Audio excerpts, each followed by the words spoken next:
Okay, so I've had a lot of requests for people asking how to do the shiny saddle hackles. So this is how I'm doing it. I would love to see iterations on this, people improving it. I'm sure it can be done better than I'm doing it. So parts and pieces I have here. Uh, I have a nice saddle. This one is, I think, from Aquaflies, just a good old grizzly saddle hackle. I've already peeled the fluff and cut it back to size. I've left myself a nice little stem there, which is going to come in handy in a bit here. Um, I have a regular old Ziploc bag. You need something that the resin is not going to attach itself to. So I like a Ziploc. Um, then I have, once again, something the resin's not going to attach itself to. I've just got like, this is from some cheese, but like any sort of plastic little lid or a mixing thing. Um, and then I have my resin. In this case today, I'm going to use the Loon UV Clear Thin. I've played with resins a little bit. The Solar Res is really good, especially the Flex. It's a little harder to apply because it's a little thicker, but it does work pretty well. I do like a little more ventilation when I'm using the Solar Res than when I'm using the Loon. And since it's winter and everything's closed up here in my little fly tying room, I'm going to use the Loon today, and it works great. I have a couple of toothpicks right here. These are going to be my applicators. I've played a little bit with paintbrushes and stuff, and toothpicks seems to be the best. I have a little measuring scoop for my powder. I just broke off all but one of the tines. A plastic fork. And then I have my powder. So we're going to use today this chameleon peacock blue mica powder. It's sweet. The color shifts with the light. I got a whole pack of these off of Amazon for like $12. All kinds of fun colors. And then last but not least, I have my UV lamp. It's a plug-in. It's got a lot of watts. Like, you want a powerful UV light for this, I think, to cure with the powder mixed in the resin, taking up some of the light. You want a UV source that's going to really put it out. So, bumping my camera. All we need is a tiny little bit of resin. Like, I'm going to do a little bit more so that you can see, but that's enough to do multiple feathers. Another key thing here, you can't see it, and I'm going to be real careful because I'm not wearing it so you can hear me.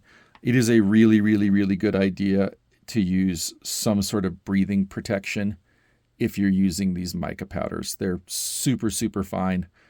They get in the air. They're not great for your lungs. Like a regular old N95 mask does a great job, and I would highly suggest it. Do as I say, not as I do. I generally wear the mask today for this so you can hear me. I'm not going to, and I'm going to be very careful with this. So I'm going to pop this open here. Got my little seal on there. And I'm going to use a very, very small amount. This is really one of those less is more kind of deals. That's why I like the little fork. That is plenty. I don't know if it'll focus on that. There we go. That is more than enough. I'm going to put it right on top of my little resin pool.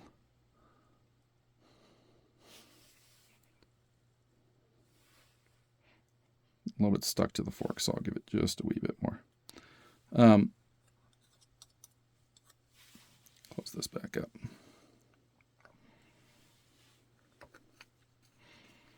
So if you use too much, it'll be hard to get your resin to cure.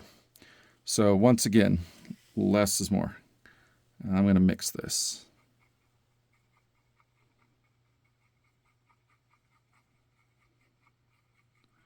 There you Get all the resin mixed in there.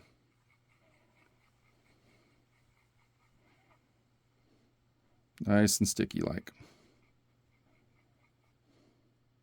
Okay.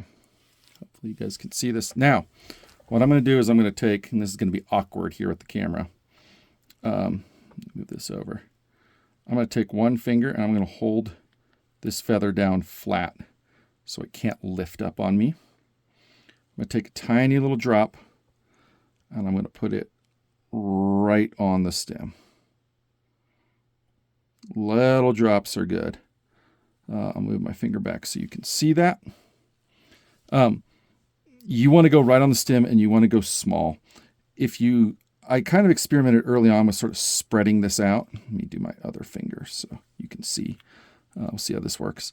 If you spread it out, the feather won't flex anymore and swim like you want it to, like a saddle hackle should. So, little drop right on the stem. I'm just going to go down the feather here.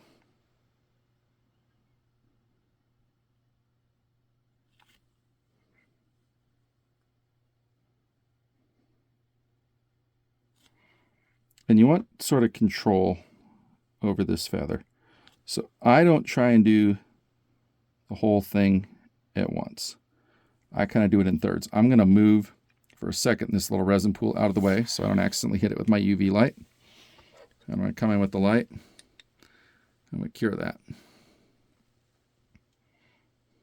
first part. All right, light goes off. Move the feather over. Resin back where you can see. So I had no idea how much more awkward this would be at the camera. Way more awkward. I'll go back to doing my little drops.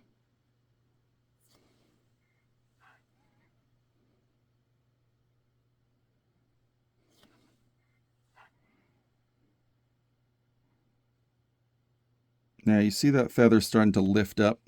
You start getting that, cure another round. Because if you really let it lift up, what's going to happen is it's going to catch and it's going to kind of smear that resin. And we don't have to do like a super aggressive cure yet, because we're going to go back after we're done and we're going to give it to this thing.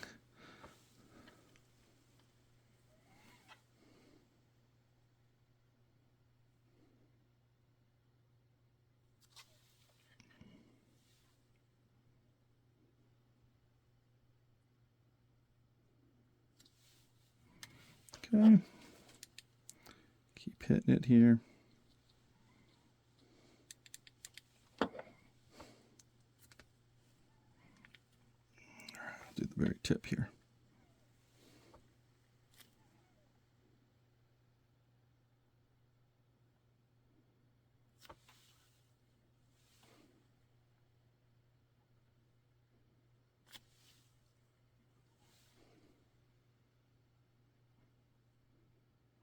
Okay, at the very tip, I've been having fun with kind of making the whole tip sparkly.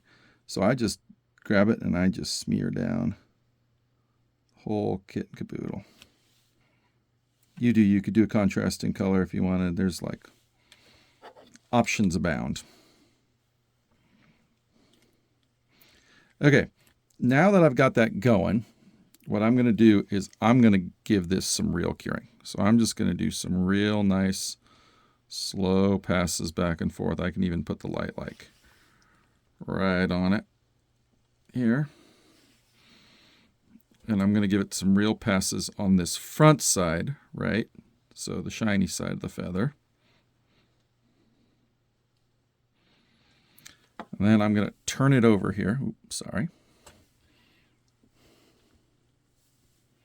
And I'm going to cure the back side. This is pretty key.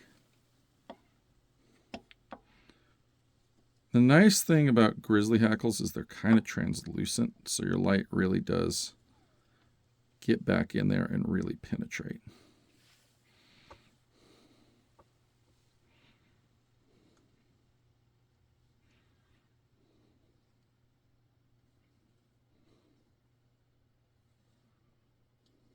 And I'm going to turn it back over. I'm going to give it one more. So what I generally do if I'm making a bunch of these is I do the initial like round like I did. And then this part, I line a bunch of them up like in big rows.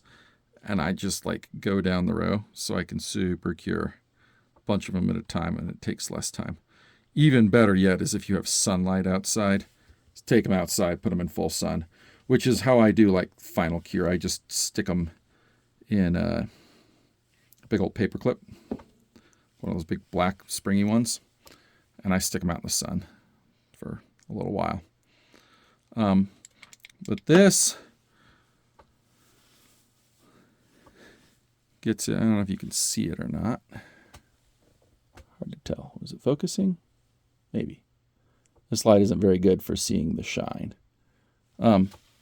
It's super durable. Like if I go to town with my fingernail here, it's not coming off. It really gets down in those little feather barbels. And gets right. Let me see if I can get a little shinies on there. Oh yeah, now you can see them. The UV lights them up. So, like I said, you don't want to get a bunch of them because you can see how it kind of forms a stiff spot. Like you still want that feather to be able to swim. Like that's part of what makes flies with saddle hackle wings work so well, is the bendiness.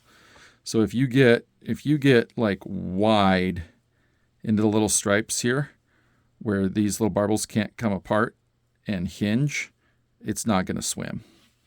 So that's pretty clutch. That's how I make the sparkly saddles. Thanks for watching.